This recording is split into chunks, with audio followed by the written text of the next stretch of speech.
Okay, everybody, we decided to take this week off, so here's one of our classic episodes. Hope you enjoy.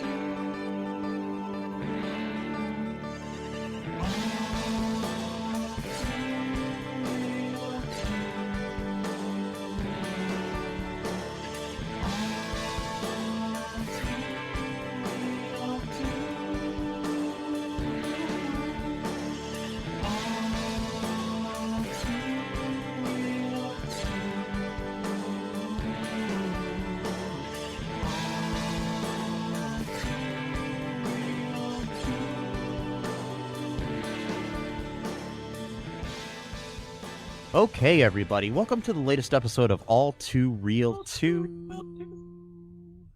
My name is Michaely Collin II, and with me via the interwebs or something is Matthew Haas.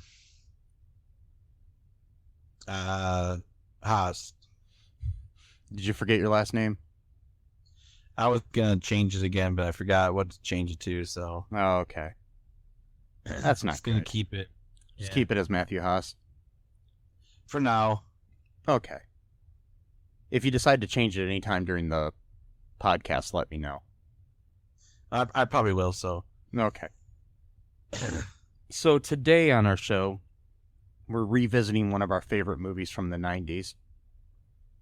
The 1998 teen comedy, Can't Hardly Wait, which is a film that was directed by Deborah Kaplan and Henry Elfont, who also both wrote the script. And it stars a big ensemble cast that includes Ethan Embry, Charlie Korsmo, Lauren Ambrose, Peter Facinelli, Seth Green, Jennifer Love Hewitt, among a bazillion other people. Yeah. Yes. So, yeah.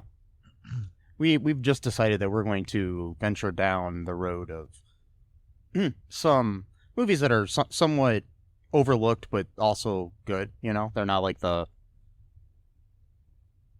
most remembered from this time, but this one's pretty well remembered, though. I mean, it's got a pretty big cult following. Yeah, this one is kind of, well, it was kind of famous during its time as well when it came out. Mm-hmm. I mean, it did make $25 million at the box office, which, you know, yeah, for a teen comedy at that time isn't bad. Yeah. Yeah, 98. This was before Not Another Teen Movie came out and all that kind of stuff, so. Yeah, well, Not Another Teen Movie was making fun of this one in certain points, too, so. Pretty much, yeah. And this was kind of around the American Pie time and stuff like that, too, I think. Maybe right before it. I think it was right before. Because that American Pie came out in 1999, I think, and this came out the summer before, maybe like a year before, and which is interesting. You can sort of tell because I don't know, it's got that 90s feeling again, kind of like with Bondwater, but Bondwater was more of like a kind of like art film type of but this is more mainstream. Yeah, but it really does have that like mid to late 90s kind of like, I like to call it basically like nostalgia before they're even having being nostalgic about something. It's kind of got like this I don't know how to explain it. Yeah, it's like it's almost like a throwback to, in certain ways, like the John Hughes type films and stuff of that nature, but set in the 90s, you know?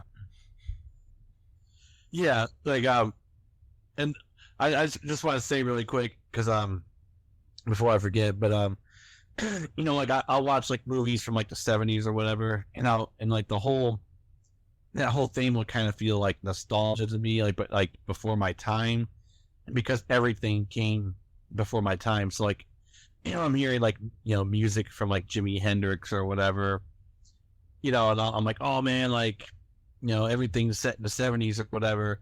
And then I watched, this movie, and I'm like thinking like, oh, that song that they're playing came out the year that this movie itself came out as. And I'm sitting there thinking like, it's a totally different feeling for me because like, I saw the movie and heard those songs at the same exact time in my life. Yeah. And it had a totally different feeling than like watching like a movie from the early 70s that has like Jimi Hendrix in there, because both of those things are kind of retro to me at the same time. But at that time, though, that Jimi Hendrix song was only like 2 years old before it got in that movie or whatever. Yeah.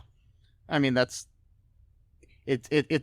like it's funny, like with this though, like the soundtrack is basically like if I were to make a period piece right now for that time and create a soundtrack for the for that movie that I'm making about that time, I would probably just use this soundtrack. Right. Well, exactly. I mean, like Smash Mouth, they played 2 of their songs. Hey, I mean, you got like Smash Mouth, Eve 6. There was like I don't know, there was a bunch of different 90s bands in there from that time period. Blink 182, different things like that. Yeah. Blink 182. Yeah, Eve 6. That was the beginning song in the intro. Yeah, Eve 6 song, and of course Barry Manilow, but that was the retro part for that movie. Yeah. Because that was Mandy.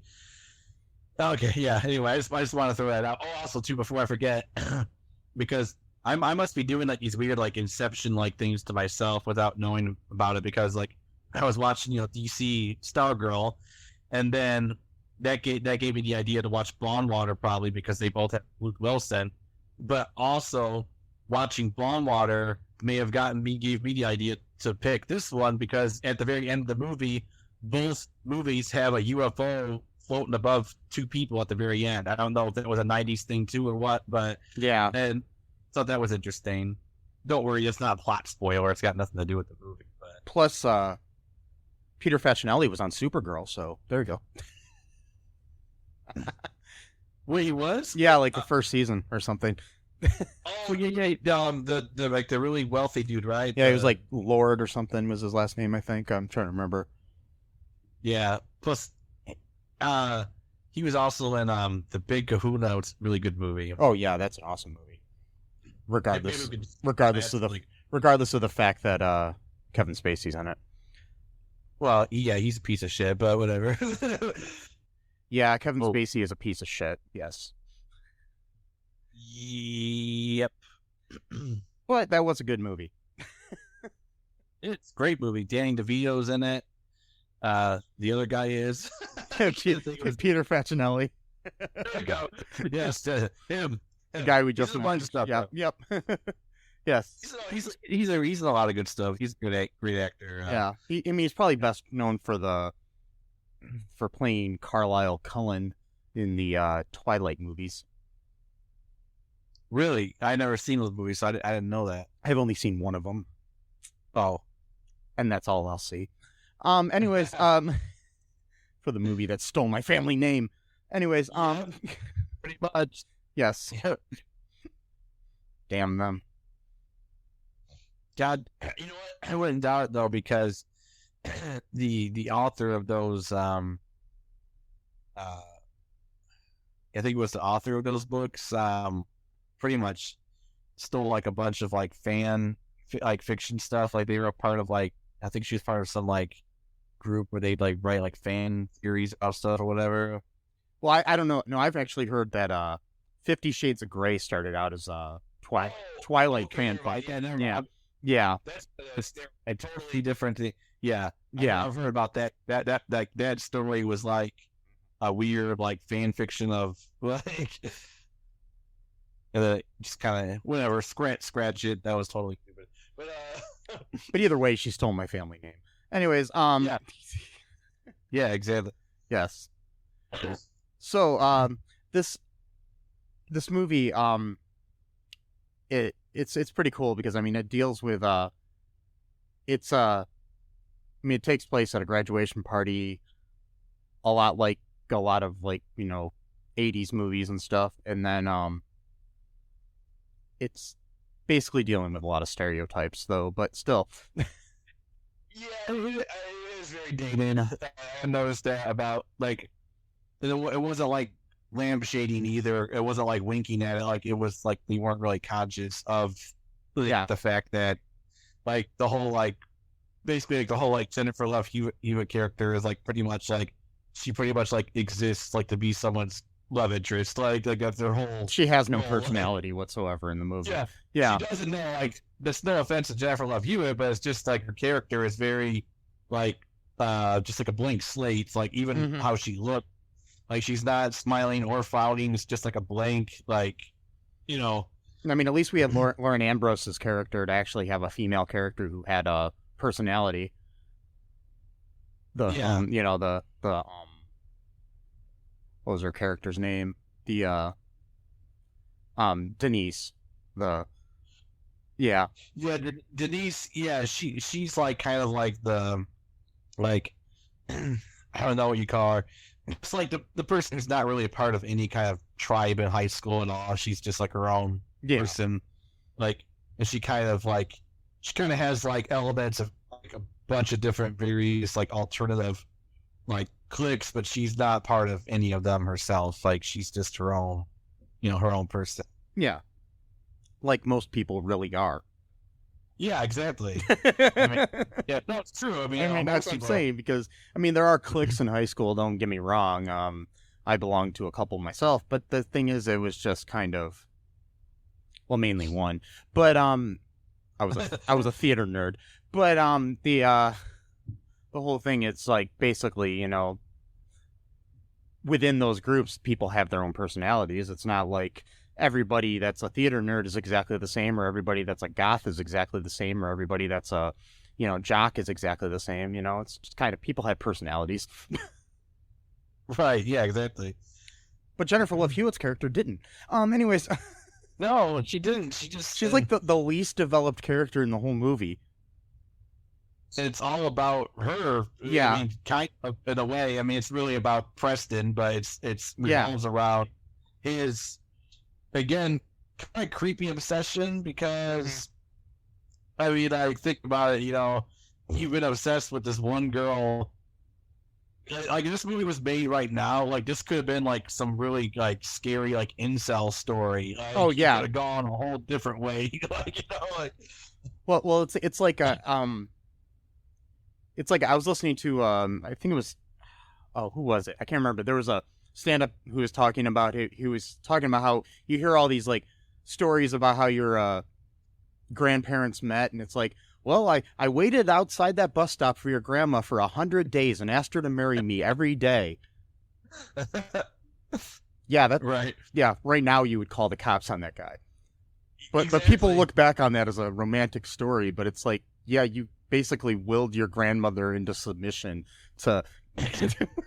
It's scary. You think about, well, most of us probably been... Well, most of us have literally would not have been here without, rape or incest, or... I mean, it's just fucking scary. I know. And you wonder why the world's so messed up. Well, this is like all the sins of the past are upon us. And like,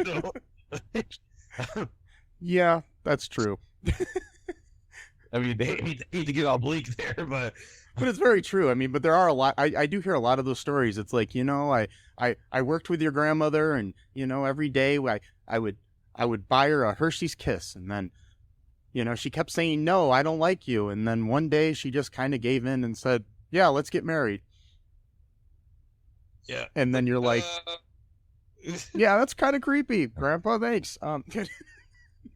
It kind of reminds me of this joke that Jon Stewart, from the Daily Show once said, where he was talking about like how like, like his grandfather never really, spoke that much or whatever. So like whenever, they'd be like having like family dinners or whatever, and he wanted to say something, like, everyone would like get really quiet, because, they think he's going to like, tell some profound story or whatever. He'd just be like, the Chinese are really sneaky. He's like, oh God, like, no.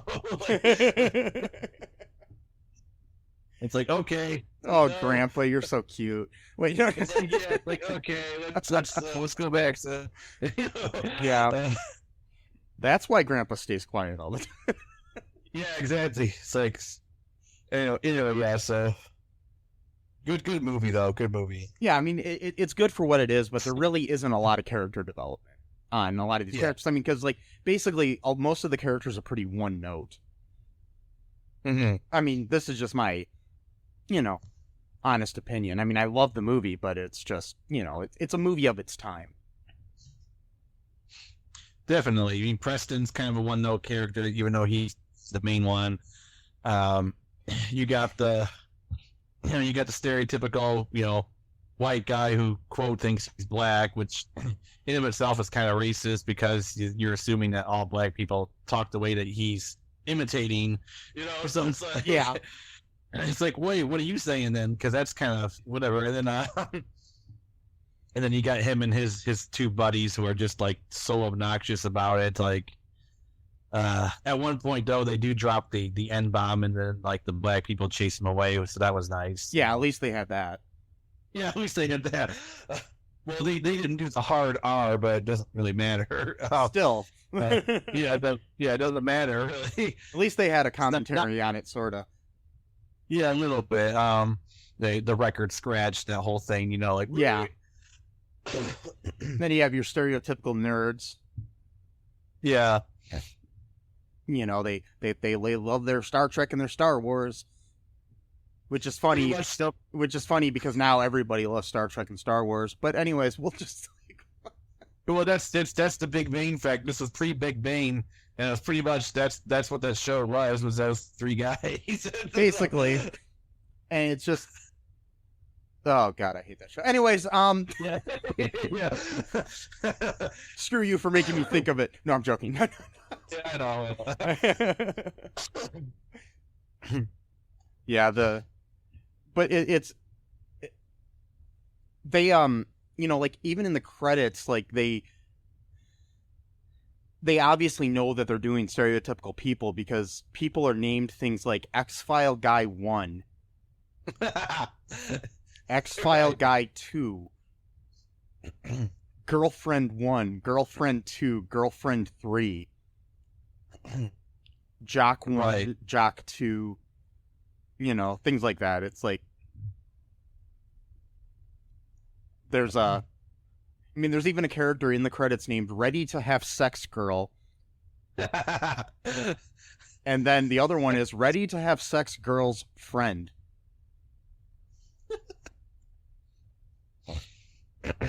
No, that's kind of cool. A little bit of self-awareness. Yeah. I didn't catch that.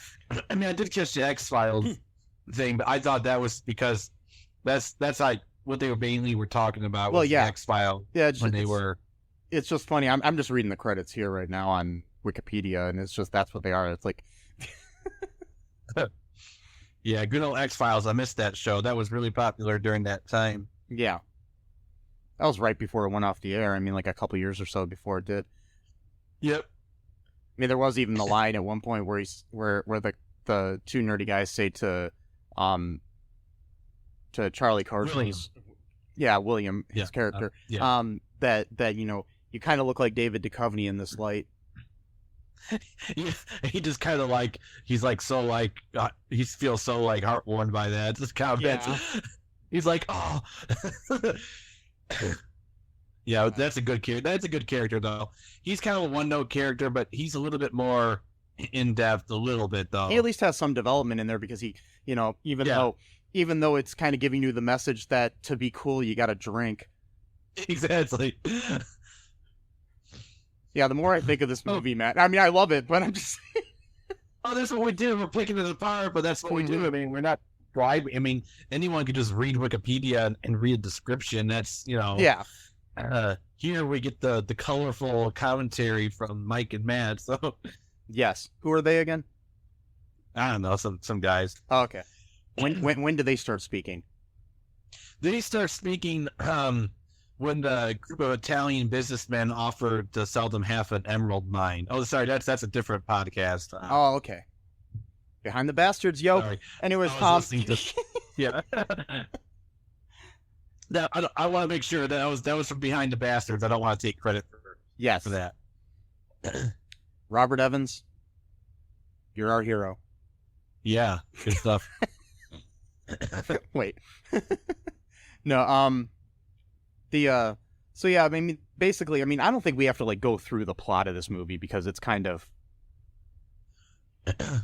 like we do normally, you know, because if you've seen the movie, you kind of do, but you know, you already know it. We can just take about 30 seconds. Basically, Preston, you know, he was late for school one day, and then that was the day that she came to school for the first time. She, like, transferred from, like, a different school or whatever, and he thinks it's like a sign from God or whatever because he was never late to school before or after, and they were both eating the same Pop-Tart, the same flavor, and somehow he thought that meant, like, they were fated to be together, and it never happened because... Which was, like, I think a strawberry frosted Pop-Tart, which is, like, probably the most popular flavor.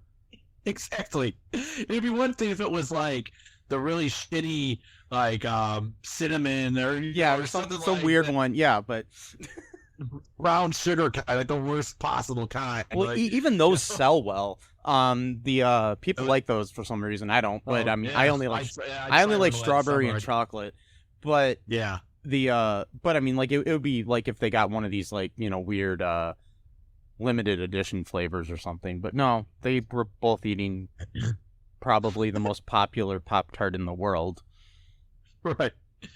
Yeah, strawberry frosted. Yeah, both. Both frosted and strawberry. And then the teacher, you know, asks if anyone would like to volunteer, you know, to basically, like, give her, like, a tour of the school. And he was gonna raise his hand, but then Mike Dexter, like the big jock, he gets to it first. So there you go. It's the whole plot of all the jocks always get the girls before the nerds, you know, type of thing. And yeah, they dated for all high school, but then he broke up with her right before graduation because he wants to be single while he's in college, so he can sleep with any woman that he wants to, basically. And then Preston's idea is that he's gonna hand deliver a fucking letter that he's been revising since freshman year in high school, which again is really creepy. Hopes that she'll read it, and then she'll want to, like, at the very least go on, like, one date with them or something like that. Because he is, even though he is creepy, he's still genuinely a nice guy. Like, he's not a nice guy that will, like, turn on you if you say no. Like, he is sincere. He won't like, you know, change personalities. Like, you know, I don't know. His character wasn't really well developed, so we don't know. Exactly. We don't know. Exactly. Maybe he would have. I don't know. There's an alternate timeline where you know, Jennifer Love Hewitt ends up in his trunk of his car or something. I'm just saying. Yeah. Yeah, the horror version of this movie. Hardly wait. That's got, like, this drone music in the background. Can't hardly wait. That would have worked because then that would have led right into I Know What You Did Last Summer, which she starred in the next summer, and then there you go. That'd be a continuum right there. So I wonder if there's anybody out there, like, I think you could take clips from this movie and recut a trailer for it as a horror movie. Oh, I'm sure you could. I mean, they did it for Mrs. Outfire. Yeah, I might do that sometime. But if anybody else wants to do that and share it with us, please do. Or if you know of anybody that's already done it, please share it with us, because I would love to see that. That'd be awesome. Please. Yeah. So yeah, basically, yeah. Then I mean, the plot goes from there, where he's trying to give her this letter. And then what else happens here, Matt? I'm blanking. No, you're good. A lot of stuff happens. A lot of filler stuff. Well, I mean, there's a couple B plots, but, like, you got, like, what's his name? I forgot his name. Jesse. Seth Green's character. I forgot his name. Scott Kenny. Kenny, right? Yeah, Kenny Fisher. Yeah, Kenny Fisher. So he's determined to have sex before college. So it's kind of like a super bad thing, but it's just his B plot. And he's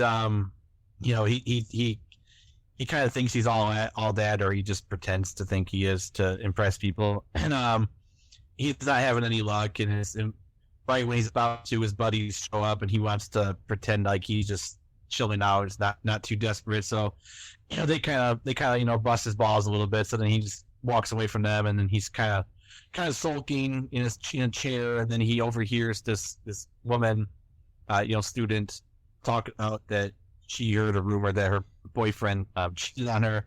So she was gonna sleep with the next guy who even talked to her, not even hit on her. So then I believe that was ready to have sex, girl. That was probably what. Yeah, that's probably who it was. Ready to have. I bet you that's what it was. And who it was? Yeah, not one. It was. Wow. Okay, that's. Yeah, it was. It was Nicole Bilderback is the actress's name. Just want to give her credit as a real name.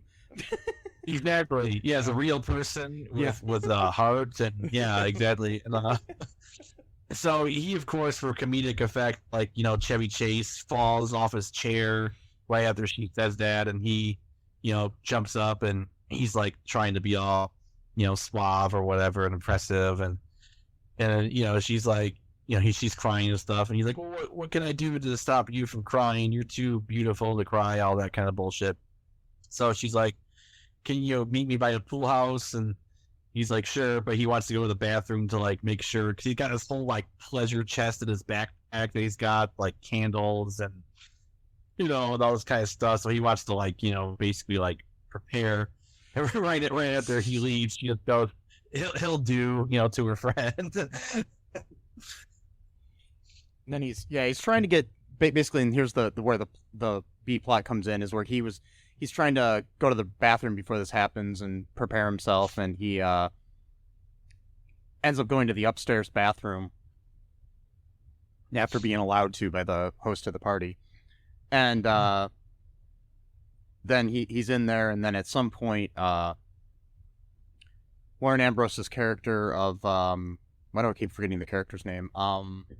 Denise runs in there and then shuts the door behind her, and the door handle breaks off. So then they're locked in there together. Yeah. And hilarity ensues. It's the bottle episode portion of the film. They're stuck together. And of course we find out that they used to be friends when they were kids, so this is like a conflict resolution type of aspect. Yeah. Probably the most character development in the whole film.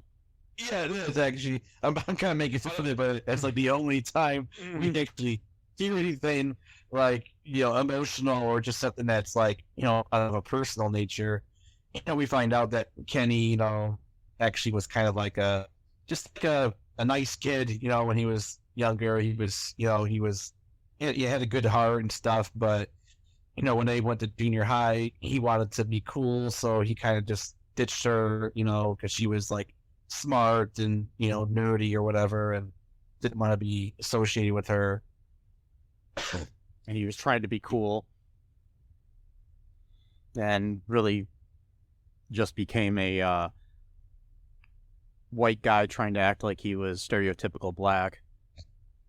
Right. Yeah. And that's what she calls him out on that he's like starts kind of reverting back to his normal self, or who he was before, which it's not easy, because like when when a person like crafts a persona for themselves, they do it long enough, that does kind of become a part of them, even though it was like unnatural to begin with. Like now, becomes natural. I mean, this isn't my real voice, so I don't know what you're. It's not. No, I've crafted this voice over 40 some years. It's my real voice is more like this. My name is Mark, but I had to change it because this just sounds weird. Like... Sean Connery. Sure. Money penny. Yeah.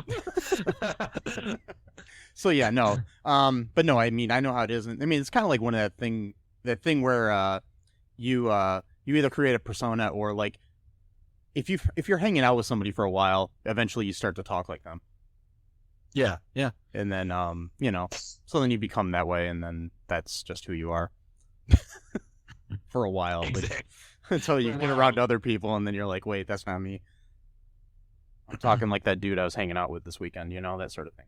But, yeah. I don't know. But yeah, they basically end up talking things out, and then eventually he drops his persona. They both apologize for all the shit that they've done to each other over the years, and kind of end up getting it on. Let's get it on.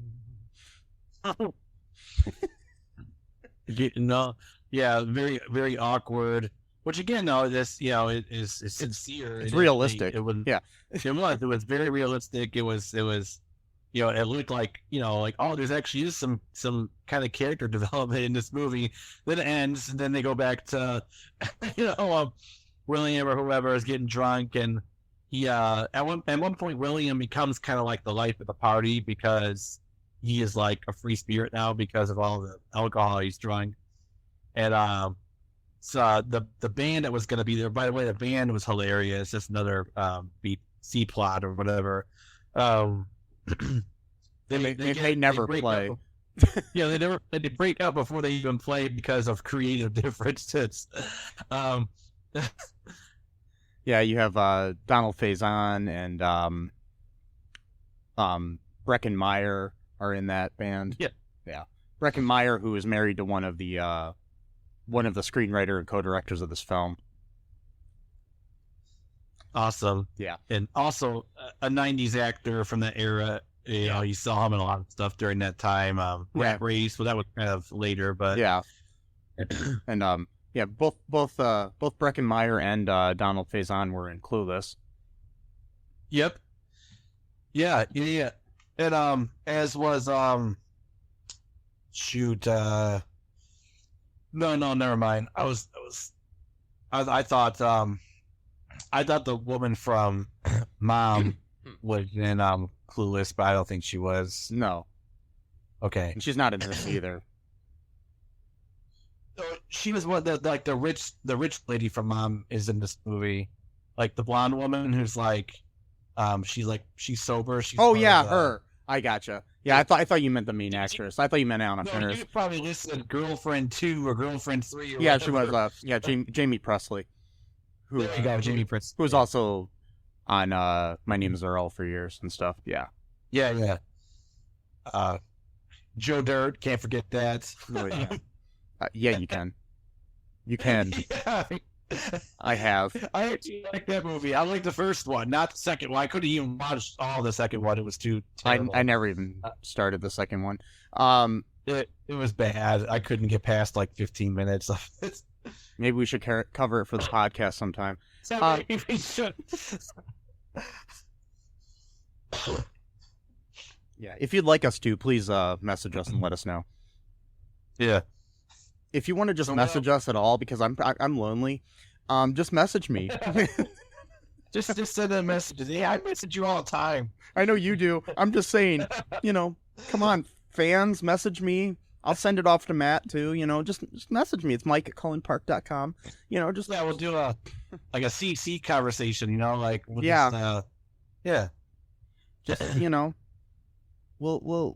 we'll talk to you. Yeah, the world's figure it out. The world's a lonely place, Matt. It is so lonely. Okay. Anyways,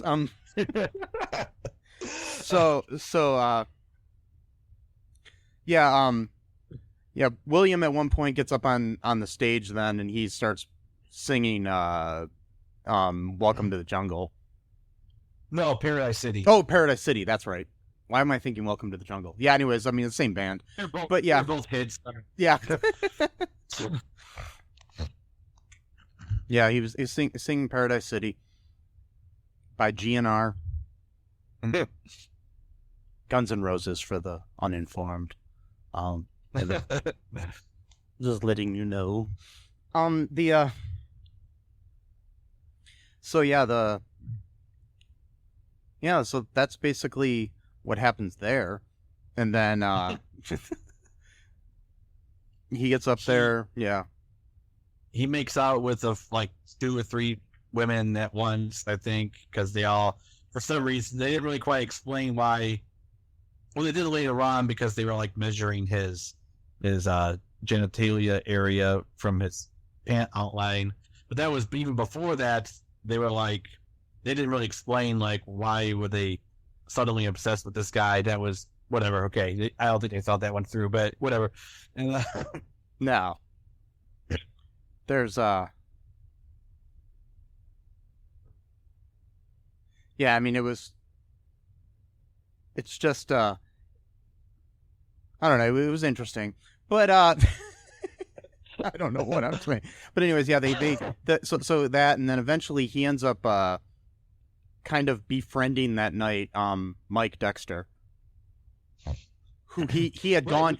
Oh yeah, he had gone to the party with his nerdy friends, and they were waiting for him up on top of the pool house to attack Mike Dexter, and then take Polaroids of him with one of his friends naked after they chloroformed him. Yes. Kind of a homophobic type of undertone of, yes. Like, oh, look, picture with a guy. Get it? Like, Yeah. 98.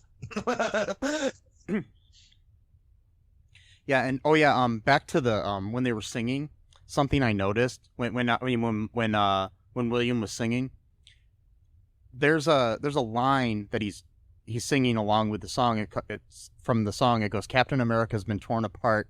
Now he's a court gesture with a broken heart." Right when that happens, they cut to the girls that are like obsessed with him in the crowd. The one girl is wearing a Captain America shirt. Wow. Like, it's a shirt with the shield on it. Oh, okay. I don't know if that was intentional, but I just noticed it, and I thought it was interesting. Probably, it could have been, or it could have not been either. Yeah. It depends. Just a coincidence, and it might not even be a Captain America's shield, but it looks just like the shield. It's the star with the circles around it and everything. Yeah. So only a nerd like me would notice that. But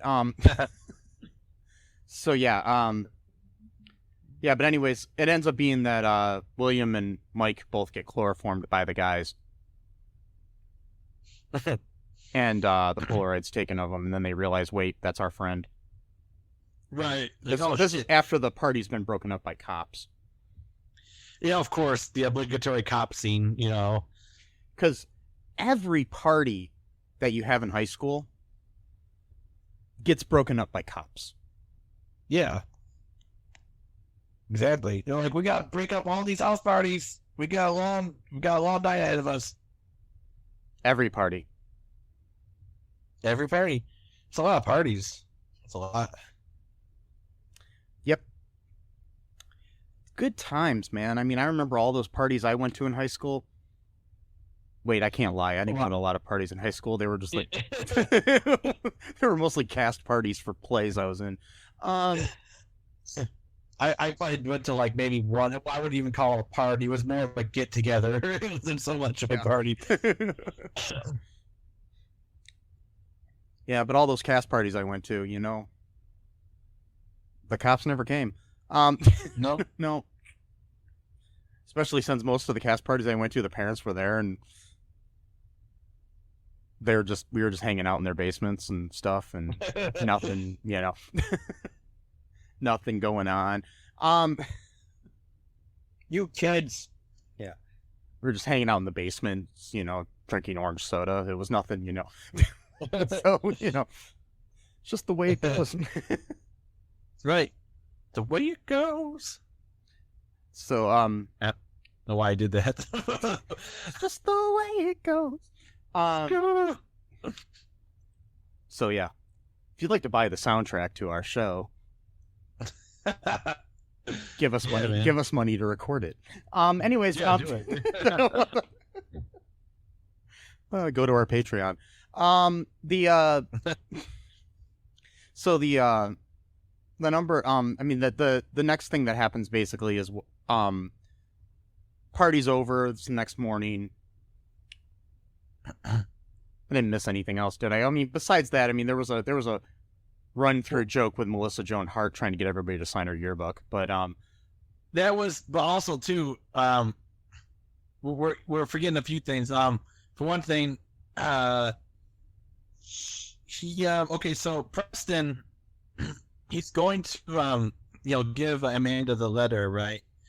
But right at the moment he was going to give it to her, Amanda's cousin like forces himself upon her and kisses her, but he thinks that she's making out with this guy, and so then he like leaves the party, and then he's gonna go and he's listening to the radio, and it says like it's Barry Manilow's birthday, and that's why they're playing the song all the time. So he kind of feels sad that it wasn't like a sign from God. I'm like, really? What you really thought was a sign from God? But anyway, so but then the DJ's like, didn't you know that's how God works?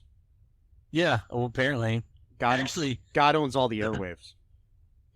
Actually, is that a song? Is that a song lyric or not? No, but it should be. Oh, okay. I was gonna say it actually sounds like a good song lyric. But I got it. But anyway, that reminds me that there actually is a quasi spiritual. You might, because I know you like to research cults and stuff. You might like this. It's a group called Eckankar, ECK, ENKAR or something like that. I forgot how to spell it. But it was like popular in the 70s or whatever and stuff. They're not really big now, but like one of their things was like told like its members to kind of like basically to kind of see every type of coincidence as though it was like some like metaphysical sign. So like if you heard like the same song on the radio 2 days in a row that like meant something, like or like the moment you turn on the radio and that particular song lyric, like all this kind of stuff like that. So like, that's kind of what he was doing. He was basically practicing this. Why am I'm like getting too obscure here in this podcast? It's okay, Matt. It's all right. I mean, we're talking about Can't Hardly Wait. I'm talking about fucking Eckankar. It's a natural. But anyway, it is for me.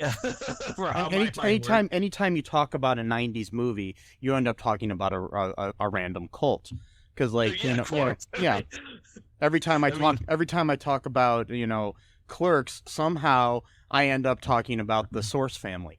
I mean, it's just this weird thing right. As one does. Yeah. Wait. What? What? I really need to buy the emerald mine though. I gotta get rich so I can just study gold. So, the whole I don't know. Like basically though, he has this letter. Obviously, he ends up throwing it away after he sees her being molested by her cousin in a teen comedy. Through marriage.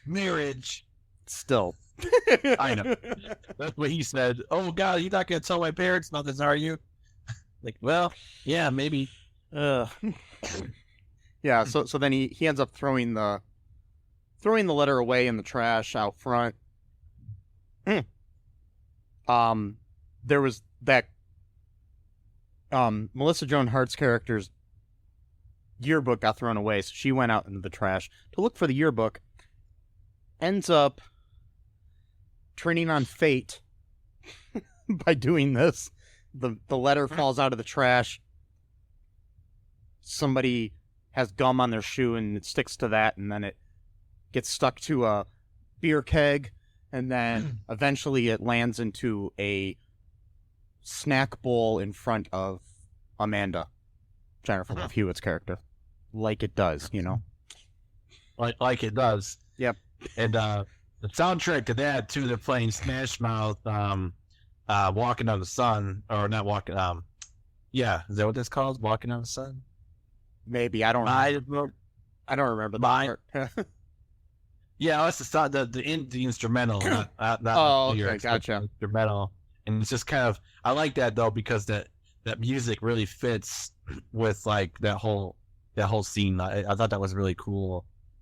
Seeing what the letter getting back to Amanda, and she's just sitting there, doing her thing, pouting with her arms crossed because the director is like, "All right, we're just gonna let you be seen and not heard this movie, so that's what we're paying you for. So it's it's Hollywood for you. It's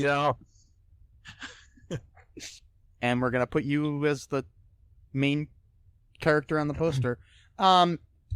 Yeah, exactly.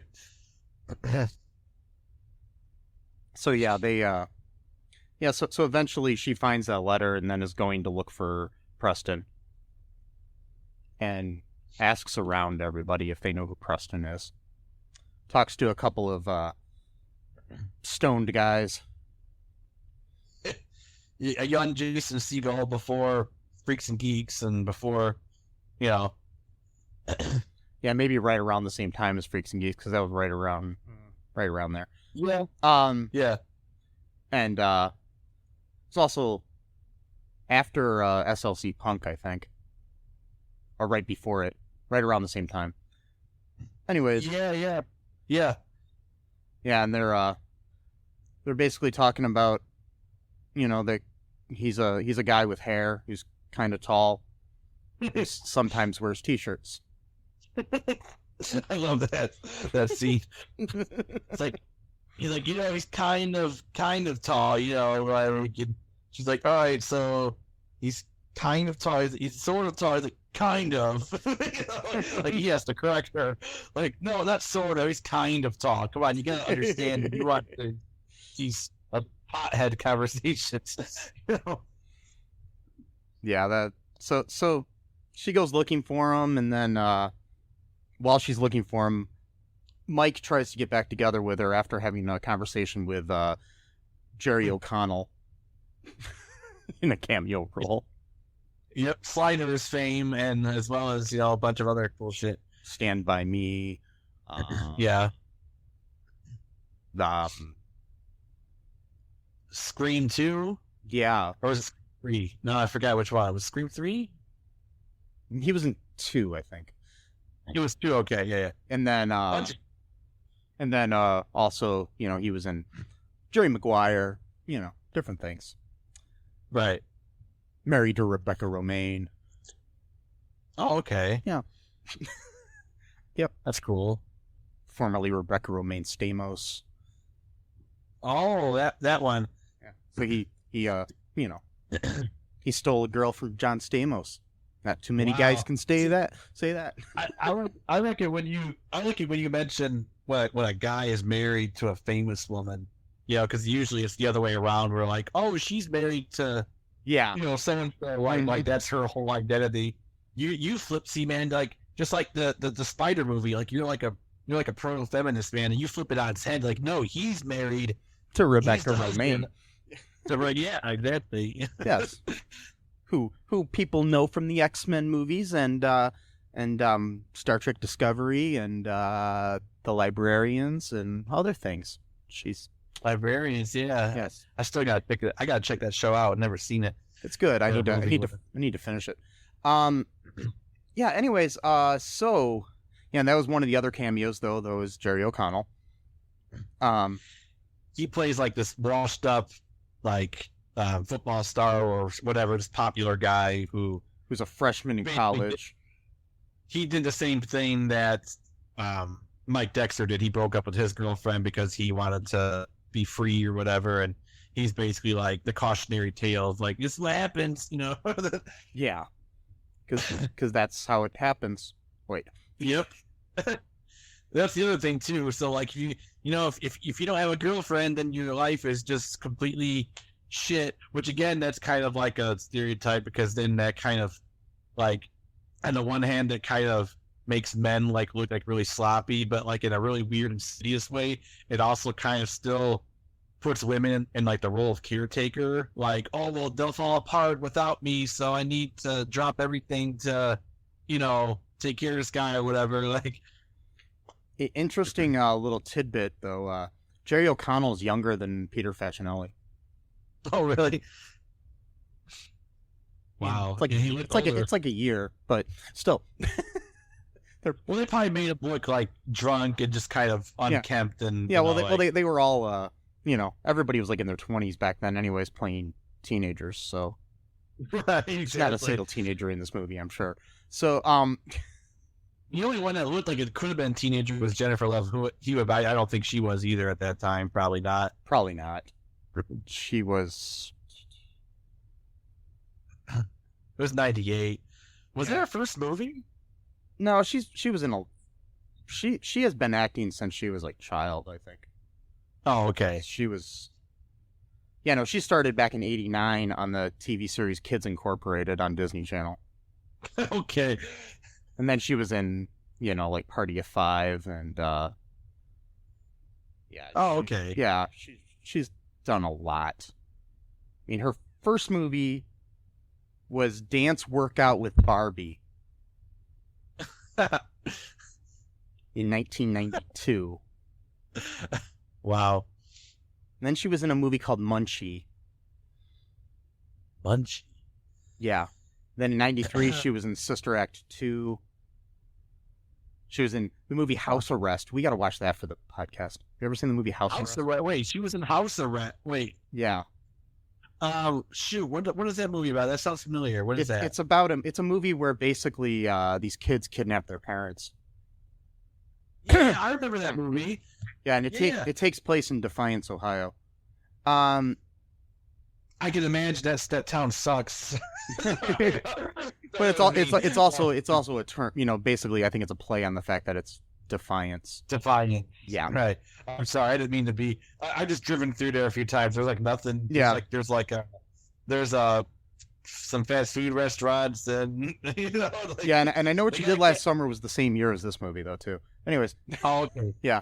They do have Captain D's though fish place, so that's cool because they don't have Captain D's here anymore in Toledo. That pissed me off. So if you want Captain D's, you go to Defiance. If you live in the Ohio, Northwest area, take about an hour to get there, but you get yourself some Captain D's. So there's that.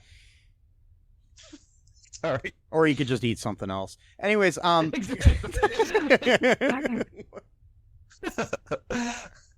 so positive. Anyways, I don't like seafood. So,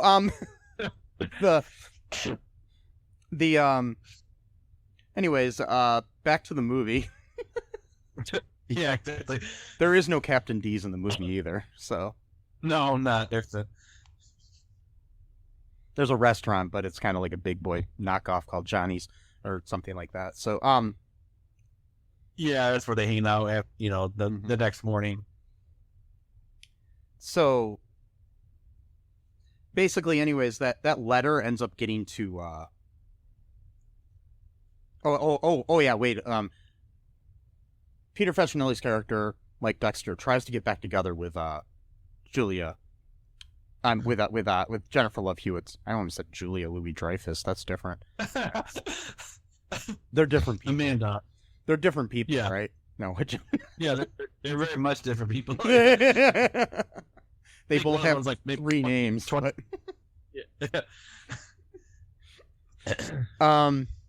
Yeah, but Jennifer Love Hewitt's character, and he tries to get back together with her, and she basically just tells him off in front of everybody.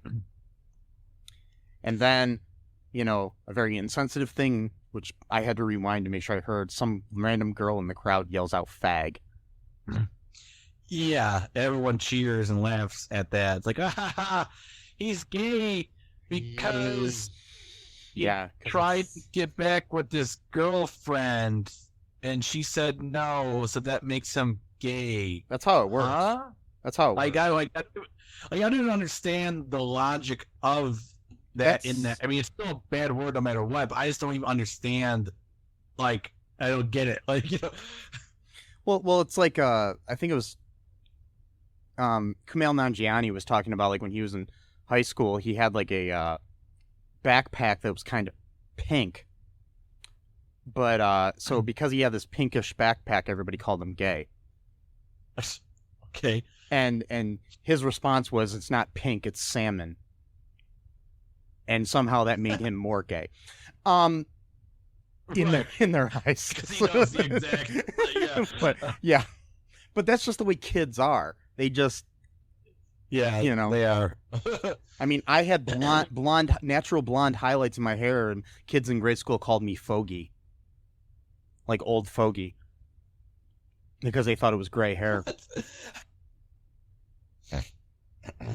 This is when I was in like the 7th grade or 6th grade or something, you know? So it's just how kids are. I'm not bitter about that at all. Wow. It's okay. It's okay. It's fine. They called me old fogey, man. That's such a weird... I know. That's what an old fogey would call someone a fogey. Like, yeah, that's what they called me. They would just call me fogey. And I'd just be like, what the fuck? What the fuck are you talking? I had people that would tell me weird shit, too. I don't even remember half of it anymore, but it was like, where do you guys come up with this stuff? Like, I don't get it. But, yeah, so they call him the F word, then they all laugh. But also, too, we're forgetting when Preston, he's going to go try to call Barry Manilow from the DJ, from the radio station, because he wants to ask him what the meaning of Mandy is, because Denise told him it was about his dog. Yeah, and he has so he wants to random encounter with an angel. Yeah, played by what's her name? Jenna Elfman. There we go. Yeah, from Darb and Greg at that time, and around that time. Yes.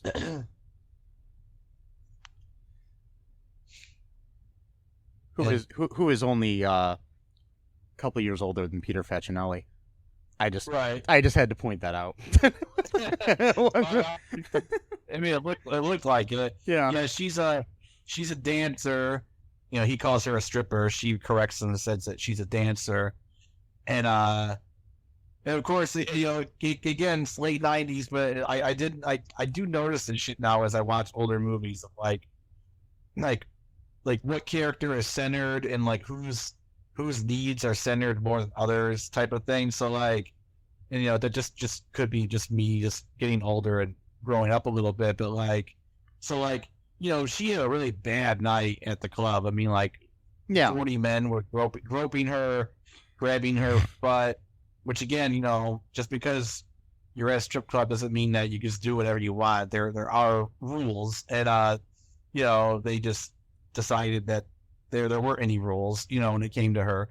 And so she just wanted to go home, and her car broke down, and he's making the whole thing about himself, and then, you know, she says one little thing about, you know, that kind of, you know, upsets him, and then he, like, you know, becomes all sad and like, oh, you're right, I am a total loser, and then she then has to, like, you know, basically, like, you know, succor him. You know, it's like objectively, she's got the worst, you know, night going on. Yeah, but I mean, in all fairness, the movie's about him. I'm not trying to downplay a woman's plight, because I honestly think that that's important. But what I'm saying is, maybe she's having her own little movie somewhere. Yeah, true. And this is just a side scene in her movie. Yeah, I know, side scene, exactly. Yeah. I don't know. But anyways, she basically tells him, you know, sets him straight about love and stuff like that, and tells him to go out and get Barry Manilow. And yeah, I love that part. You go call Barry Manilow and tell him how you feel. Yeah, because she had a crush on Scott Baio. Yeah, which is unfortunate for how he turned out to be. But yeah, Kevin Spacey, Scott Baio. Well, I'm pretty sure Kevin Spacey's worse than. Yeah, I'm going to say that too. Just because Scott Baio likes Trump doesn't mean he's worse. He's not a pedophile. He's not an accused pedophile like Kevin Spacey. Right. So I'm just exactly.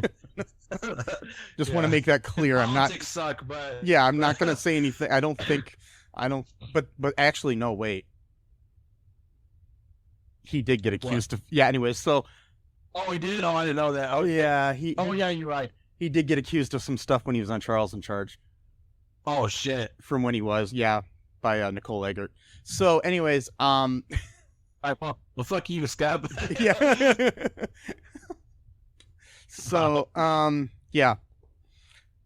And these are all accusations, people. I'm not saying any of this is true about either Kevin or Scott. So, yeah, but anyways, basically, he ends up letting it go basically in the end because he comes back to the party and tries to tell her how he feels because she's looking for Preston. But at this point, every guy at the party is trying to sleep with her. Right. Because that's what you do right after somebody breaks up with their boyfriend.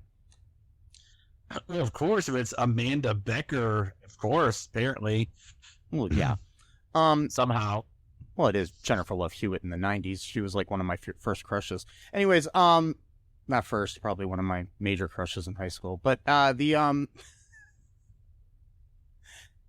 yeah. But she has such a great personality. And in the movie. In this movie. Yeah, this movie. So basically we've got him telling that, and then he tells her, and then she basically just tells him off because everybody else has been trying to get with her too. So right. Then we fast forward a little bit. Kenny and Denise had sex. Denise is coming to say goodbye to Preston in the morning at the restaurant. They say goodnight, goodbye and everything, and he makes fun of her for getting with Kenny. He leaves to go to the bus station because he's gonna head off to go somewhere to meet Kurt Vonnegut. And then Amanda Becker meets him at the bus station.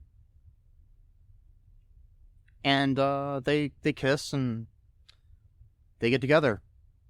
And everything is happily ever after, and the two nerds get beamed up into space. Yeah, somehow. And then, like it happens in these movies. Yeah, this weird brawn water. It happens at at least they mentioned UFOs at one point in that movie to make sense of it. Well, I guess they did X-Files. I guess that kind of was a whatever precursor or something. But this was actually okay. Here's some trivia about this movie that we can end things with here. This is actually the film debut of Jason Segel. Oh, did not know that. So it must have been right before SLC Punk. Yeah, I'm assuming. This was Charlie Korsmo, who played Williams, first and last on-screen appearance since Hook in 1991. So, yeah. He was attending MIT when he was offered the role. I know he went on to work, I think, in politics or something. Which guy? Charlie Korsmo, who played William. Oh, okay. Yeah, I'm pretty sure he did. Yeah, he did go to MIT. Melissa Joan Hart was filming Sabrina the Teenage Witch at the same time, so she had to take the small part of Yearbook Girl. She took B12 vitamins to stay energized during the all-night shoots, and admits that Jennifer Love Hewitt was skeptical when she offered them to her because she was convinced they were drugs.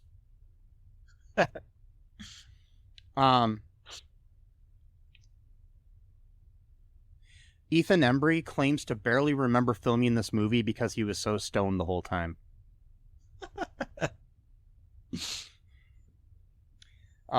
As I said before, Breckin Meyer is married to Deborah Kaplan, one of the co-directors of the film in real life. And he is also uncredited in the movie. He doesn't get credit for some reason. The title is a reference to the song Can't Hardly Wait by the seminal 80s rock band The Replacements. Yeah.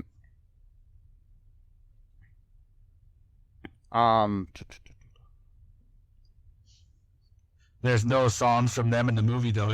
Are there? Replacements? I think they might have it at the credits. I'm not sure, though. Okay. At one point, there's a distance shot showing someone doing flips in the party's yard. That's actually Ethan Embry. In addition to acting, he was an award-winning gymnast from a very young age. Oh, wow. Adam Han Bird,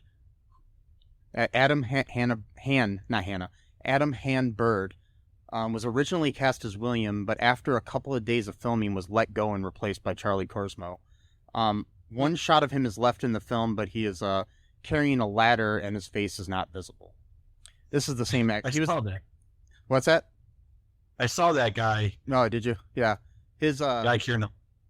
Yeah, his most famous role was Little Man Tate, that actor. But yeah, I guess it didn't work out, so they replaced him. The fraternity on Trip McNeely, that is Jerry O'Connell's character's polo shirt, is Delta Iota Kappa, which is Dick. Wow. Yeah. 4 of the cast members appeared on the television series 6 Feet Under. Lauren Ambrose, who is one of the main actors on it, Freddie Rodriguez, Peter Facinelli, and Eric Bellafor. Ethan Embry's character, Preston Meyers, confesses to be a big fan of Kurt Vonnegut Jr. At the end of the movie, his yearbook quote is, "Beware of all enterprises that require new clothes," by Thoreau. And this is also featured in Vonnegut's book, Welcome to the Monkey House. Stoner guy talks to Watermelon guy about Velma from Scooby-Doo and says she was a hip lady.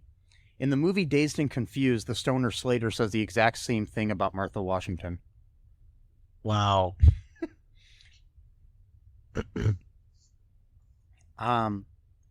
At one point, Denise says, "Don't look back, you should never look back." This is a quote from Don Henley's song Boys of Summer, which was released in 1984. Wow. The film takes place on Wednesday, June 17th, 1998, which is Barry Manilow's 55th birthday.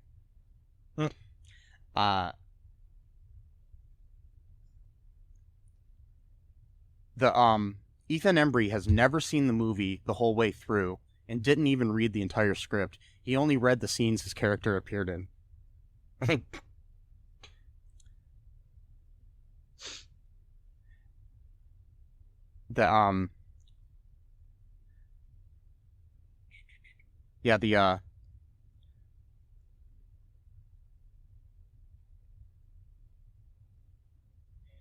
William Lichter was supposed to take a shot of tequila, but to maintain the PG-13 rating, they had to digitally replace the tequila glass with a lemon in post-production. Weird. I gotta rewatch that movie and see if I can notice that. Yeah, this is actually the film debut of a Melissa Joan Hart as well. Marisol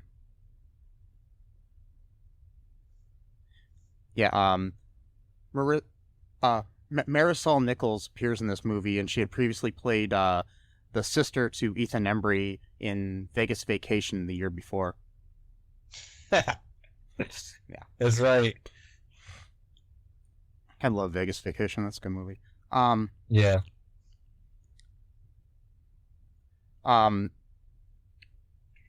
Stoner guy makes reference to Velma from Scooby-Doo being underappreciated and hot, and Watermelon guy agrees with him. Jason Segel was actually dating Linda Cardellini at the time, who would go on to play Velma in the Scooby-Doo movies. Interesting. Yeah.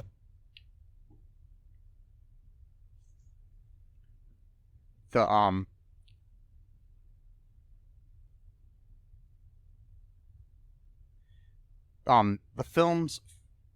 film features Blink-182's song "Damn It," and while watching this film, lead singer and bassist Mark Hoppus, or Hopus, whatever it is, was also inspired to write the song "Going Away to College." Okay.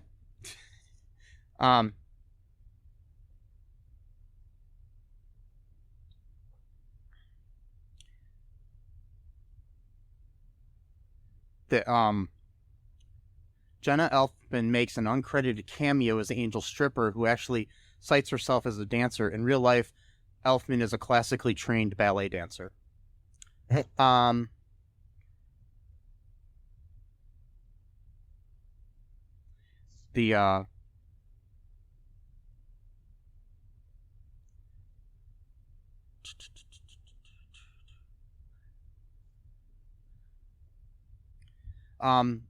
while filming the final scene of the party meant that there was a chaotic destruction of the house, the directors gave the go-ahead to completely trash the place.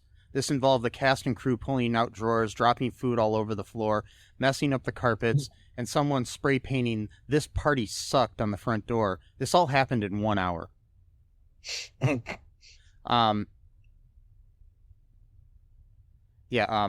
Jennifer Love Hewitt gave Ethan Embry a teddy bear full of breath mints for their climactic kissing scene.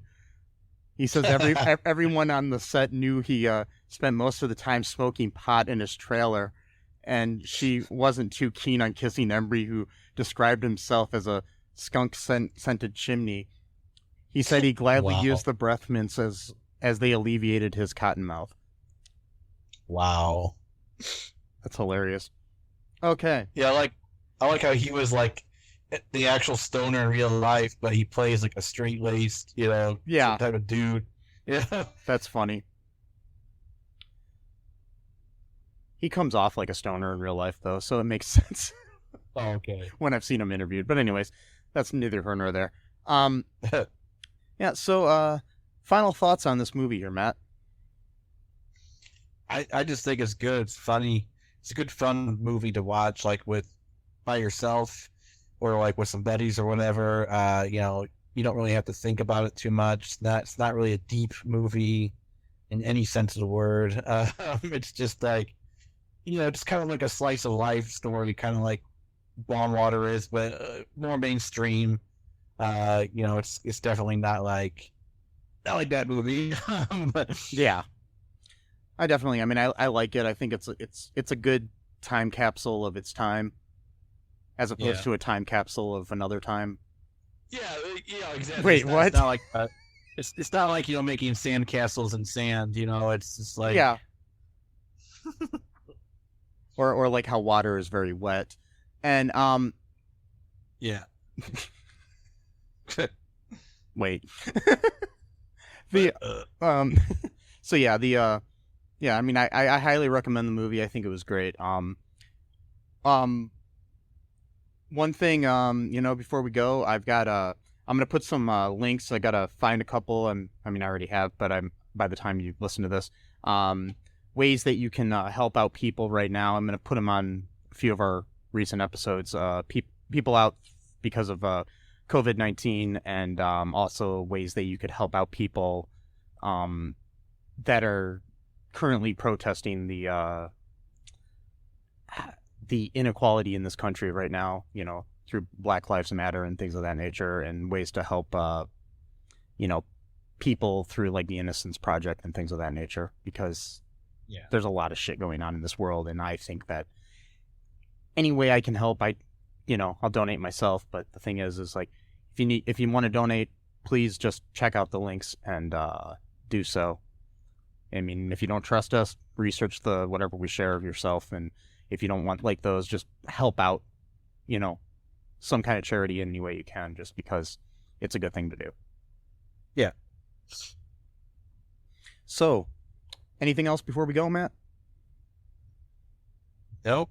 Actually, maybe I'll play us out. Maybe is that good? That's good with me. Okay. So this is a tuning that my youngest niece did to my guitar when she broke in and she took my guitar, and she just started. She's only 3 years old, mind you, and this is what it sounds like. Got some interesting progressive rock type of King Crimson tuning here, and I've been trying to write a song with it, and it's definitely different. It's not for like mainstream ears, but hopefully not too grating on the ears. So you need to name it after your niece. I will. So I'll just give this a little whirl, and we'll see where it goes. All right.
Thank you, everybody.